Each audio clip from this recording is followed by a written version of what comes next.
Dear students, आज हम political science की 12th क्लास का unit 3 new centre of power की 4th वीडियो देखेंगे।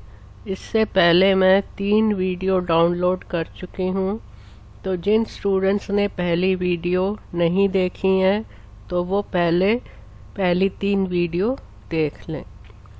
आज की वीडियो में हम पढ़ेंगे इंडिया और चाइना के बारे में, जो कि सत्ता के नए केंद्र न्यू सेंटर्स ऑफ पावर के रूप में दुनिया के मानचित्र पर उभरे हैं।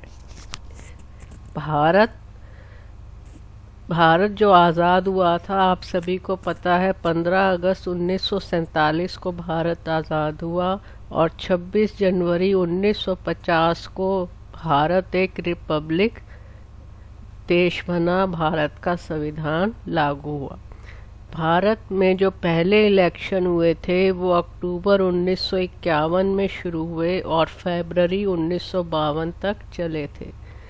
भारत के अंदर पहली 5 वर्षीय योजना 1951 से 1955 तक हुई।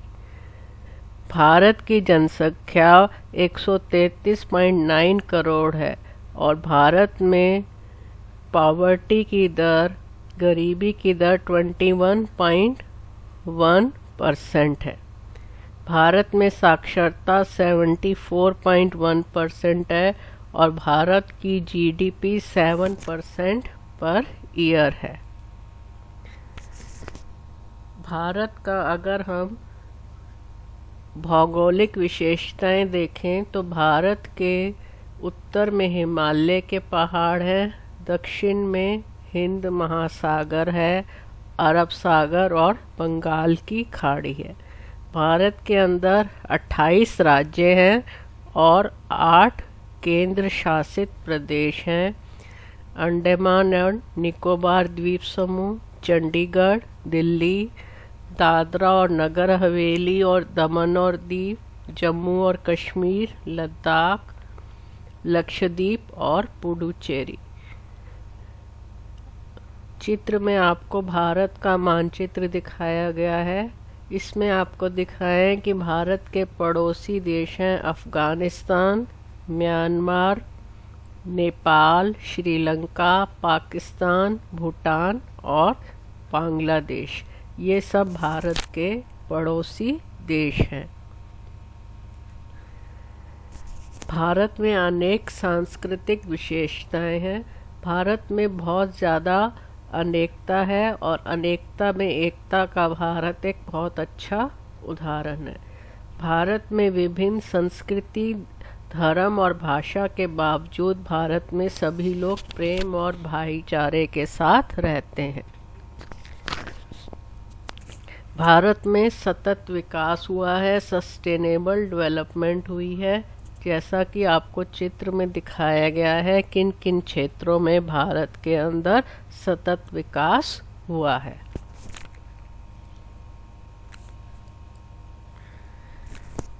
भारत के आर्थिक विकास में बहुत सारी भारत को बाधाओं का सामना करना पड़ा। भारत के अंदर जो इकोनॉमिक ऑब्स्टेकल, आर्थिक बाधाएं आई हैं, वो क्या है? एक तो गरीबी है, एक आधारिक संरचना है, बेरोजगारी, जलवायु भारत की, स्वास्थ्य और ऊर्जा की लागत है। इन सब के बावजूद भारत में पंचवर्षीय योजनाएं बनाई गईं, हरित क्रांति और श्वेत क्रांति हुई और भारत में कृषि, औद्योगिक और डिजिटल विकास किया गया है। भारत में विदेशी निवेश भी किया गया, फॉरेन इन्वेस्टमेंट भी किए गए हैं।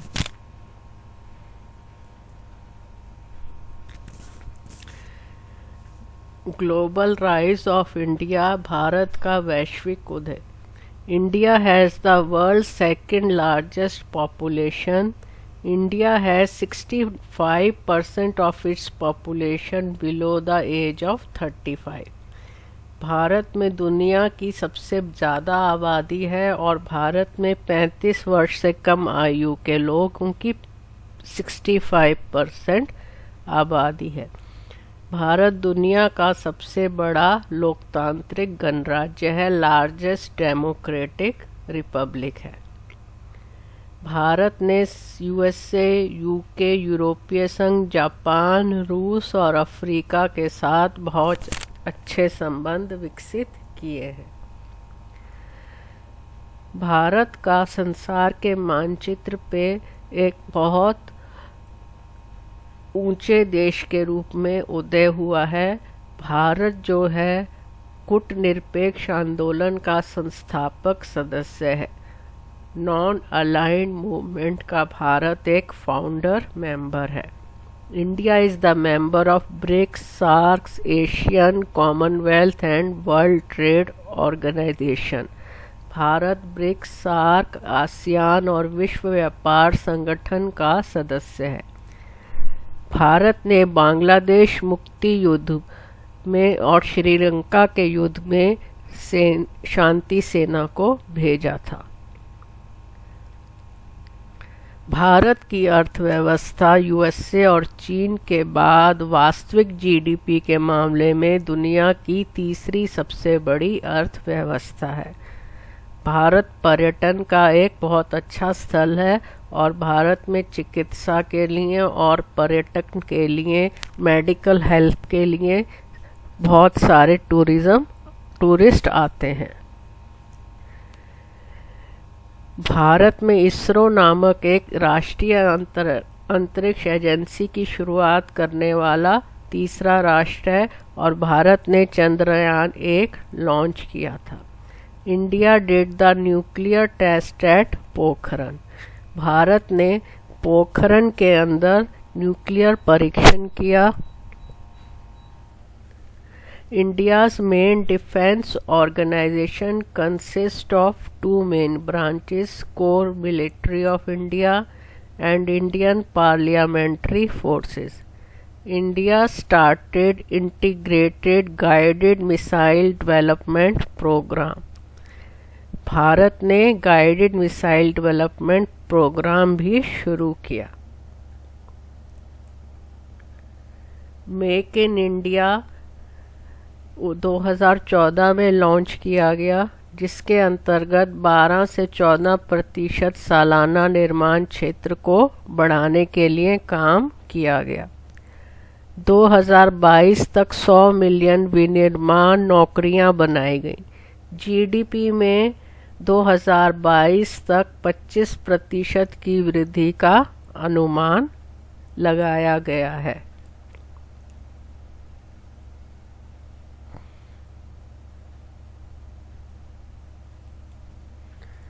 इसके बाद हम चाइना के बारे में पढ़ेंगे।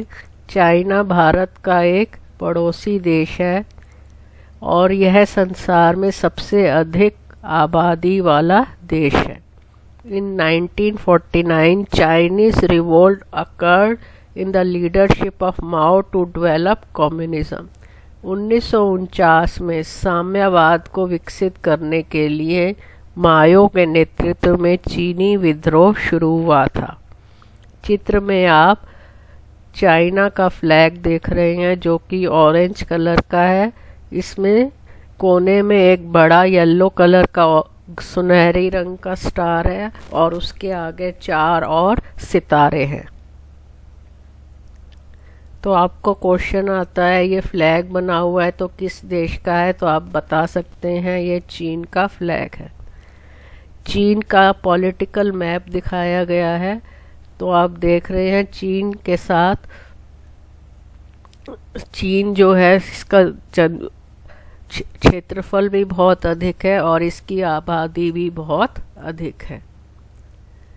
भारत चीन संबंध। आज़ादी के बाद भारत और चीन में स्टार्टिंग में बहुत अच्छे संबंध थे। उस पीरियड में एक स्लोगन बहुत मशहूर हुआ था, हिंदी चीनी भाई भाई। चाइना ने तिब्बत को 1950 में अपना कब्ज़ा कर लिया। उसके बाद से भारत और चीन के बीच में सीमा विवाद शुरू हो गया।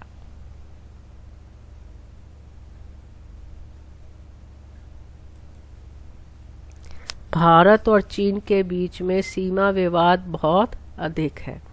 अक्साई चीन is claimed by China as a part of Xinjiang Uyghur Autonomous Region and Tibet Autonomous Region and claimed by India as a part of the Union Territory of Ladakh.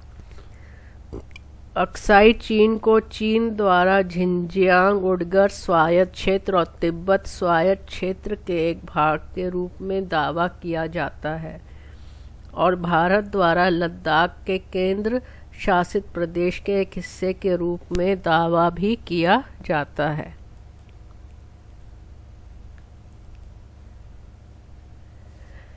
The dispute is the south of McMahon Line, formerly known as Northeast Frontier Agency and now called Arunachal Pradesh. यह विवाद McMahon रेखा के दक्षिण में है, जिसे पहले north east frontier agency के रूप में जाना जाता था, नेफा के रूप में जाना जाता था, और इसे अब अरुणाचल प्रदेश कहा जाता है। मैकमोहन लाइन शिमला कन्वेंशन में 1914 में ब्रिटिश इंडिया और तिब्बत के बीच में एक लाइन थी। India maintained the McMahon line as the border of the east, but China refused, saying that Tibet was never independent at that time. Bharat ने मैकमोहन लाइन का पूरी तरह माना है, लेकिन चाइना ने मैकमोहन लाइन को मानने से इनकार कर दिया, क्योंकि उसने कहा कि तिब्बत उस वक्त आज़ाद नहीं हुआ था। भारत और चीन के बीच में पहला युद्ध 20 अक्टूबर 1962 में शुरू हुआ और यह 21 नवंबर तक चला था। इसका कारण क्या था कि भारत ने दलाई लामा को शरण दे दी थी और भारत और चाइना के बीच में हिमालय सीमा के में विवाद था। इसकी मुख्य लोकेशन थी अक्साई चीन, नेफा और असम। इसका रिजल्ट यह हुआ, चाइना ने यह युद्ध जीता और अक्साई चीन को अपने कब्जे में कर लिया। 1967 में भारत चीन युद्ध हुआ, दूसरा युद्ध हुआ था। यह है 11 से 14 सितंबर 1967 में नाथुला पास पर हुआ और 1 अक्टूबर 1967 में चोला पास पर हुआ। नाथुला पास और चोला पास चाइना और सिक्किम बॉर्डर है। इस युद्ध में भारत ने युद्ध जीत लिया और सीज फायर के बाद नाथुला का जो विवाद है वो ख़त्म हो गया। चाइना की जो सेनाएं हैं वो चोला पास से हट गईं। इंडियो चाइना वार 1987 में फिर से हुआ और इसमें समदोरंग चू वैली के लोकेशन थी। चाइना ने खुले द्वार की नीति, ओपन डोर पॉलिसी की शुरुआत करी। Open door policy was started by the US in 1899 and 1900 for the protection of equal privileges among the countries trading with China. चीन के साथ व्यापार करने वाले देशों के बीच समान विशेषाधिकार की सुरक्षा के लिए 1899 और 1900 में संयुक्त राज्य के द्वारा ओपन डोर पॉलिसी, खुले द्वार की नीति शुरू की गई थी। इस नीति के द्वारा यूनाइटेड स्टेट्स के राज्य सचिव जॉन रे ने great Britain, Germany, France, Italy, Japan और रूस के साथ जारी किया गया था। खुले द्वार की नीति 1978 में देंग जियोपोंग के द्वारा शुरू की गई। खुले द्वार की नीति का उद्देश्य क्या था? It aimed at generating high productivity by investing in capital and technology from abroad. इसका उद्देश्य विदेशों से पूंजी और प्रौद्योगिकी में निवेश द्वारा उच्च उत्पादकता उत्पन्न करना था। इस नीति के अनुसार स्पेशल इकोनॉमिक जोन्स विशेष आर्थिक क्षेत्र विकसित किए गए। चीन ने आयात के बजाय घरेलू स्तर पर वस्तुओं के निर्माण पर ध्यान केंद्रित किया। चीन ने बहुत अधिक मात्रा में अपने यहाँ निर्माण के ऊपर ध्यान दिया और आयात के ऊपर कम ध्यान दिया। चीन के अंदर कृषि का निजीकरण प्राइवेटाइजेशन ऑफ एग्रीकल्चर 1982 में हुआ। उद्योगों का निजीकरण प्राइवेटाइजेशन ऑफ इंडस्ट्रीज 1998 में हुआ। चीन विश्व व्यापार संगठन वर्ल्ड ट्रेड ऑर्गेनाइजेशन WTO में 2001 में शामिल हुआ। How China affects the US economy. China और US में 1972 में 4 एरियाज में बहुत अच्छे संबंध थे: agriculture, industry, science and technology. China जो है अमेरिका के ऊपर अमेरिका से आगे निकलना चाहता है और यह अनुमान है कि 2040 तक चीन अमेरिका से भी आगे निकल जाएगा। भारत चीन संबंध। राजीव गांधी ने 1980 में चाइना विजिट किया और अटल बिहारी वाजपेयी ने 2003 में चाइना की यात्रा करी और उन्होंने भारत और चीन के बीच में शांति बनाए रखने के लिए बहुत अधिक कार्य करे। जून 2020 में भारत और चाइना के बीच में भारत के सैनिक आपस में भिड़ गए और भारत और चीन के सैनिकों में गलवान घाटी में इस तरह की घटनाएं कई बार होती रहती हैं।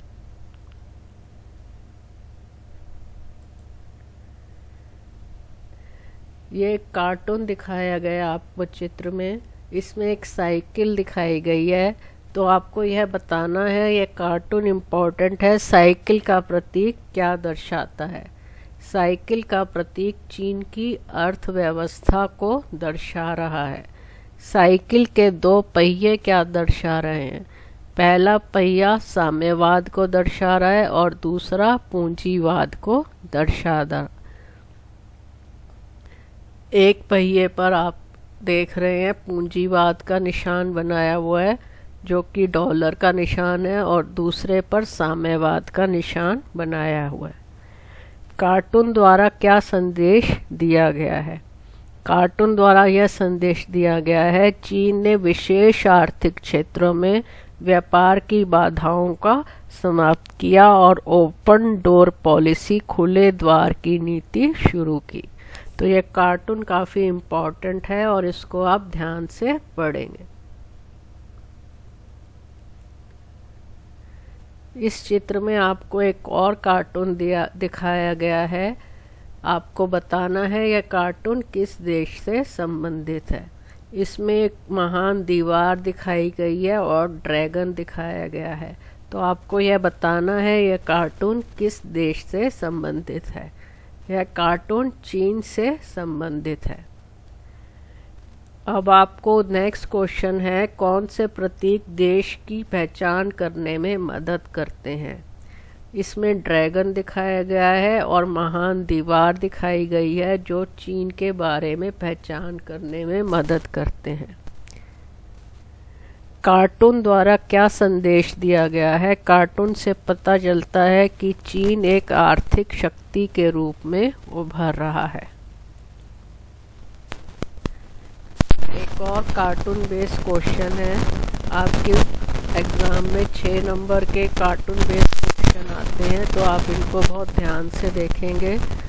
ये दोनों कार्टून किस देश से संबंधित हैं?